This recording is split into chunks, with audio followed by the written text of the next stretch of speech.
Hi everyone, my name is Jessica and I want to share with you how to make a simple orange juice using lime, which is great for the heat, great for the summer. And all you need is 2 oranges, and you're going to peel them and cut them into small pieces. Then you will take 2 limes and you're also going to peel them and cut them in half.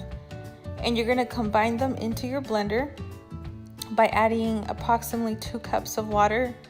And at this point, it's not necessary to add the sugar, and you're just gonna blend. And once you blend, you're gonna notice that there's a lot of pulp from the orange, and that's what we don't want to keep in the juice. So we are going to use a strainer, and throughout this process you are going to need a lot of water to make it go through. And what helps is using a spoon to move the pulp and letting the water go through. And there's really no need to really measure how much water. And I like to use a pitcher that's glass. It does have a better taste. And at this point you can add the sugar that you desire. And I recommend you add several pieces of cucumber just to have that fresh taste for your juice.